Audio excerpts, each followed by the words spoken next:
जय माता दी। मैं शिवांगी और आप देख रहे हैं हेडलाइंस 24। इस बार की नवरात्रि बहुत खास होने वाली है क्योंकि 9 दिन की बजाय इस बार 10 दिन हम नवरात्रि पूजन करेंगे। तो नवरात्रि कैसे खास होगी, आइए जानते हैं आचार्य भाग्यराज गुप्त जी से। सबसे पहले करते हैं स्वागत। राधे राधे। राधे राधे जी। जय माता दी। सभी दर्शकों को मेरा बहुत बहुत प्यार शुभकामनाएं और सभी के लिए नवरात्रों की बहुत बहुत हार्दिक शुभकामनाएं, बधाई सभी के लिए। जय माता दी। नवरात्रि कैसे इस बार खास होगी, पूजन की क्या विधि रहेगी?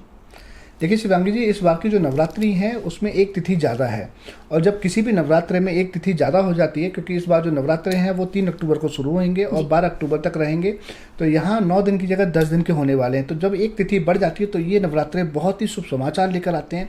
इस बार आप देखेंगे कि मार्केट में बहुत ज़्यादा लोग शॉपिंग करेंगे और सभी तरफ हम कहेंगे खुशहाली सी रहेगी।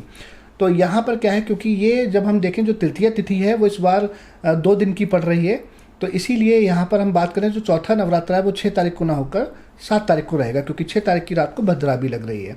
तो यहाँ इस बार की जो नवरात्रि हैं बहुत ही शुभ हैं, बहुत ही अति हम कह सकते हैं आपको लाभ मिलेगा। आपको उपाय बताएंगे धन के कि आपके जीवन में धन वृद्धि कैसे हो सकती है नवरात्रि पर, और आपको किस तरह से पूजन करना चाहिए। तो ये हम आपको संपूर्ण जानकारी आज देंगे। कलश स्थापना से अगर हम शुरू करते हैं तो कैसे करें, समय क्या रहेगा इस बार उचित? देखिए, कलश स्थापना की बात करें तो बहुत ही महत्वपूर्ण है। कलश जो है उसकी उत्पत्ति हुई थी समुद्र मंथन से। जब लक्ष्मी जी की उत्पत्ति हुई थी तब कलश की भी उत्पत्ति हुई थी, और कलश के अंदर कहते हैं सभी देवी देवताओं का वास होता है। और इस जो नवरात्रि होती है ना, इस नवरात्रि पर या किसी भी नवरात्रि पर जो कलश की पूजा होती है उसी का ही सबसे ज़्यादा विधान है। कलश स्थापना अगर आपने सही समय पर कर ली तो आपके घर में बहुत ज़्यादा खुशियाँ आएंगी। कलश स्थापना करते समय कौन कौन सी बातों का ध्यान रखते हैं वो हम आपको स्क्रीन पर दिखा रहे हैं कि कलश में कौन कौन सी सामग्री आपको चाहिए होती है, या कलश पूजा में आपको कौन कौन सी सामग्री के साथ साथ में आपने कौन कौन सी सावधानियां रखनी है, कलश पूजा आपने किस तरह से करनी है वो हम आपको स्क्रीन पर दिखा रहे हैं। आप इसको देखकर पढ़ भी सकते हैं। अगर आप इसका स्क्रीनशॉट लेना चाहें तो स्क्रीनशॉट भी ले सकते हैं। और कलश स्थापना करते समय 2 बातों का बहुत ही विशेष ध्यान रखना चाहिए। पहला, आपको क्या करना है कि कलश के अंदर जल जो है कभी भी खाली नहीं रखना। कलश स्थापना करते समय आप कलश के अंदर अक्षत डालें, एक सिक्का डालें और साथ में सुपारी डालें। तो इससे क्या है कि कलश देव की आपको पूर्ण कृपा प्राप्त होती है। और आपने कलश स्थापना करने के बाद में माँ दुर्गा की उपासना के लिए आप दुर्गा स्तुति करें। आप लगातार 9 दिन तक करें तो बहुत ही अच्छा होता है। साथ ही में आप श्री सूक्त का पाठ करें, इससे भी माता रानी की आपको अनुकंपा प्राप्त होती है और आप देखेंगे आप संपूर्ण आशीर्वाद आपको उनका प्राप्त होगा और आपके घर में धन धान की कभी भी कमी नहीं रहेगी। अच्छा, एक चीज़ ये देखने को मिलता है कि लोग अष्टमी को, सप्तमी को पूजन कर लेते हैं या तो कई नवमी को करते हैं, तो इस बार कैसे डे डिवाइड हो रहा है? देखिए, आपको जो कलश स्थापना है वो तो आपको कलश स्थापना दिवस पर ही करना होगा। जैसा कि मैंने बताया 3 अक्टूबर को बहुत ही शुभ मुहूर्त रहेगा। सुबह 6:24 से लेकर 7:24 का जो शुभ चौकड़िया का मुहूर्त है बहुत ही अच्छा है। अगर आप सुबह नहीं कर पाते हैं, चूक जाते हैं, तो आप दोपहर को अभिजीत मुहूर्त में कर सकते हैं 11:20 से लेकर 12:20 तक। ये भी समय बहुत ज़्यादा अच्छा रहेगा आपके लिए। लेकिन अगर आप नहीं कर पाते तो घट स्थापना जो दिवस होता है वो 3 अक्टूबर को ही है, उसके बाद आप नहीं कर सकते। हाँ, आप अष्टमी मनाना चाहते हैं, नवमी मनाना चाहते हैं वो आप मनाएं। और बहुत ही महत्वपूर्ण होता है, अगर किसी की कुंडली में बुध किसी भी तरह से पीड़ित है, किसी की बुद्धि काम नहीं करती, व्यापार में कहीं समस्या आ रही है, तो कंजक पूजन विशेष कर माना गया है कि अगर आप अष्टमी नवमी जब भी आप करना चाहते हैं कंजक पूजन करें।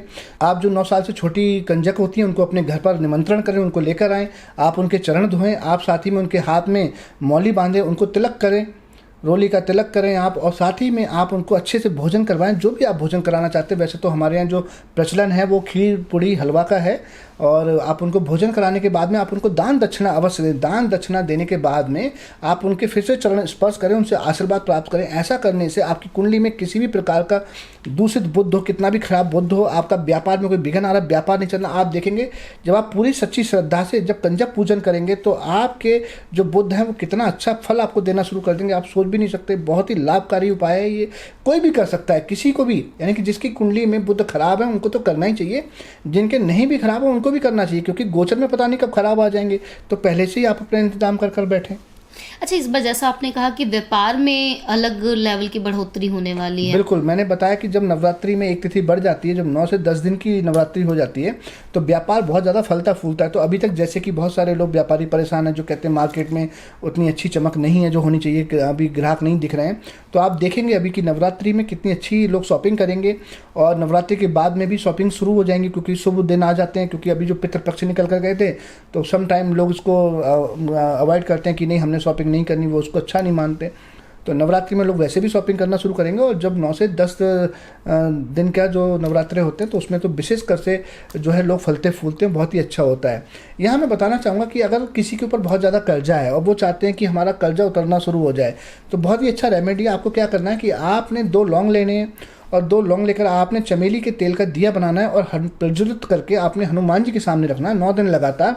आप देखेंगे आपकी बुद्धि ऐसी चलनी शुरू हो जाएगी, आप अपनी किसी भी प्रकार अपनी इनकम बढ़ा लें, आपकी इनकम के स्रोत खुल जाएं, किसी भी तरह से कुछ भी होगा, लेकिन आपका कर्जा धीरे धीरे उतरना शुरू हो जाएगा। और नवरात्रों में ये भी बहुत विशेष होता है कि मैंने बताया ना आपको कि आप हनुमान चालीसा का लगातार पाठ करें 9 दिन, या आप दुर्गा चालीसा का पाठ करें, ये भी बहुत अच्छा होता है। अच्छा, जिसने पहली बार नवरात्रों का व्रत रखना हो तो उसके लिए कैसे रहेगा?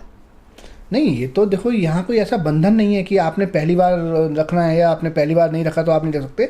ये सब कहने की बातें हैं। जब आपकी देखो ये हो सकता है ना कि पहले बंदे की बुद्धि काम नहीं करती थी तो इसलिए वो कभी रखे नहीं, तो जब माता रानी की कृपा हो गई, जब बुद्धि काम कर रही है और आप व्रत रखना चाहते हो तो इससे अच्छी बात क्या होगी।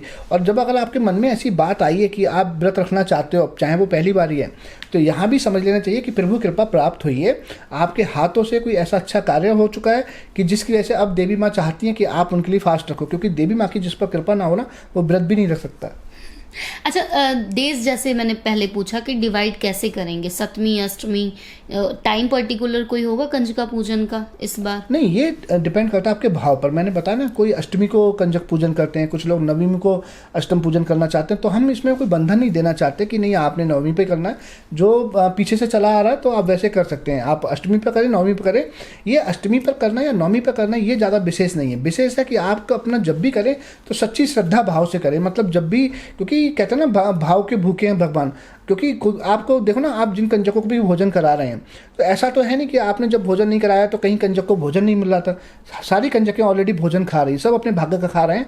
भगवान ने संपूर्ण व्यवस्था की हुई है, जंगल में भी जितने जीव जंतु हैं सभी खाना खा रहे हैं। आप नहीं भी खिलाने जा रहे हैं तो भी खा रहे हैं, लेकिन भगवान भूखे हैं भाव के। वो देखते हैं कि अच्छा आप इतने अच्छे से मेरा, जैसे मैं आपको बताना चाहूँगा कि फॉर एग्जाम्पल किसी के माता पिता हैं, तो माता पिता संपूर्ण जीवन बच्चों को कपड़े पहनाते हैं।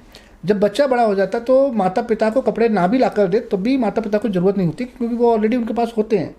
लेकिन जब कोई भी बच्चा अपने माता पिता को एक शॉल भी लेकर आता है ना, तो वो खुश हो जाते हैं कि चलो मेरे बेटे ने अपना फ़र्ज तो समझा। तो भगवान भी इसी तरह से हैं कि कोई जितना भी संसार में अन्न दिया हुआ है सब भगवान का दिया हुआ, आप किसी को क्या खिला सकते हैं। अगर तो आपके यहाँ कंजक आ रही हैं ना और वो आपके यहाँ भोजन ग्रहण कर रहे हैं, तो आपको ये अपने ऊपर एक एहसान समझना चाहिए कि प्रभु कृपा इतनी हुई कि वो कंजक आपके द्वार पर आए हैं और उन्होंने आपका भोजन ग्रहण किया। तो ये मन में जब भाव होगा तभी माता रानी खुश होंगी कि आपके मन का भाव ऐसा है कि आप उनके प्रति कृतज्ञ हैं कि मेरे द्वार पे, मेरे घर पर जो है आज कंजक आई और उन्होंने हमारे हाथों से भोजन ग्रहण किया। कभी कभी तो ग्रह चाल ऐसी होती है ना कि आप कंजक ढूंढते रहते हैं लेकिन मिलती नहीं है। बिल्कुल। या कभी कभी आपने देखा होगा किसी ने उपाय बताया कि आप कुत्ते को भोजन दें और वो इंसान कुत्ते को भोजन डाल रहा होता है लेकिन कुत्ता सूंघ के चला जाता है, ग्रहण नहीं करता।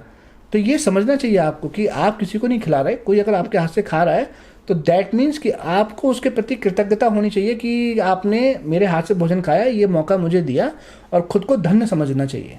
अच्छा, नवरात्रि के बाद विजयदशमी की अगर हम बात करें तो इस बार कैसे खास रहेगा लोगों के लिए? विजयदशमी बहुत ही अच्छी होती है। विजयदशमी का मतलब होता है कि अगर आप उस दिन बहुत ही अच्छे से पूजा करते हैं, श्री रामचंद्र भगवान की पूजा करते हैं, तो कहते हैं कि आप कभी भी पराजय नहीं होते किसी से भी, आपको विजय प्राप्त होती है। विजयदशमी पर हम बात करें तो बहुत सारी मान्यताएं हैं। जो बेस्ट लोग हैं, बानी हैं, वो अपने कंडे की पूजा करते हैं। कंडा जहाँ पर वो वेट करते हैं वो उसको पूछते हैं क्योंकि उनको उसी से धन लक्ष्मी आती है। और जो अकाउंटेंट्स हैं, जो सीए हैं, वो अपने बही खातों की पूजा करते हैं। अब आजकल जिस तरह से लैपटॉप हैं, कंप्यूटर हैं, तो आप इनको भी पूजा कर सकते हैं क्योंकि वो इन्हीं के थ्रू आपके घर में पैसा आ रहा है। और जो लोग क्षत्रिय हैं वो अपने जो उनके पास में शस्त्र होते हैं वो शस्त्र की पूजा करते हैं। यहाँ आपको कंफ्यूज होने की ज़रूरत नहीं है कि जो वैश्य हैं वो शस्त्र की पूजा नहीं कर सकते, ऐसा नहीं है, ऐसा कोई विधान नहीं। आप चाहें तो अपने लैपटॉप की भी पूजा कर सकते हैं, आप शस्त्र की भी पूजा कर सकते हैं, आप अपने कंडे की भी पूजा कर सकते हैं। यानी कि आप को जो चीज़ें सुरक्षा प्रदान करती हैं, अब जैसे धन आपके पास होता है, धन भी आपको सुरक्षा प्रदान करता है क्योंकि धन की वजह से आपके बहुत सारे काम नहीं रुकते हैं।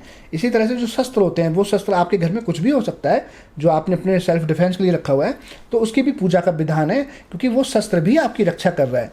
तो इस तरह से जिस चीज़ को भी आप अच्छा समझते हैं तो वो आप कर सकते हैं। इस दिन नई कॉपी और पेन का बहुत अच्छा विधान है। बहुत सारे लोगों को शायद नहीं पता होगा, मैं बताता हूँ कि इस दिन आपने एक दिन पहले ही एक नोटबुक और एक नया पेन लेकर आना है और उस पेन को जब शॉप पर खरीदेंगे ना तो उसको चलाकर भी नहीं देखना।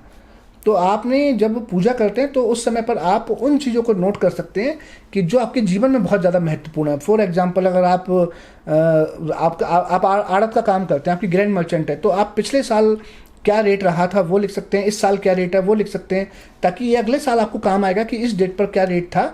तो ऐसी बहुत सारी चीज़ें होती है वो लिख सकते हैं। लेकिन उससे पहले, सबसे पहले उस नोटबुक पर ओम श्री गणेशाय नमः लिखा जाता है। जैन आप 5 बार जय सिया राम लिखते हैं, जितने भी आपके परिवार में लोग हैं सभी लोग लिखते हैं। और कई बार लोग तो ऐसे होते हैं कि जो अपने बही खाते स्टार्ट करते हैं तो वो इस दिन उसी बही खाते पर ये सब लिखकर और आगे ही उस बही खाते को शुरू कर लेते हैं। तो ऐसा बहुत ही अच्छा दिन है, बड़ा ही अच्छा लगता है इस दिन, क्योंकि ये बहुत ही संपूर्ण आपको एनर्जी देने वाला दिन होता है विजया दशमी। तो दशमी पे आप जो है पूजा करें और आप देखेंगे कि आप जीवन में कभी किसी से पराजय नहीं होंगे। अच्छा, कुल मिला के जाते जाते कोई गुरु मंत्र आप सभी दर्शकों को देना चाहेंगे नवरात्रि स्पेशल? अगर आप चाहते हैं कि आपकी बुद्धि भी ठीक चले, आपका व्यापार भी ठीक चले, माँ लक्ष्मी स्थायी रूप से आपके घर में निवास करें, तो बहुत ही अच्छा उपाय है। 9 दिन लगातार करें माता रानी के पास में। पान का पत्ता लें और गुलाब की पंखुड़ियाँ पान के पत्ते पर रखकर आप माँ दुर्गा को अर्पित करें रोजाना। आप देखेंगे कि आपके घर में माँ लक्ष्मी जी स्थायी रूप से निवास करेंगी और आपके व्यापार हमेशा चलते रहेंगे। जय माता दी। जय माता दी।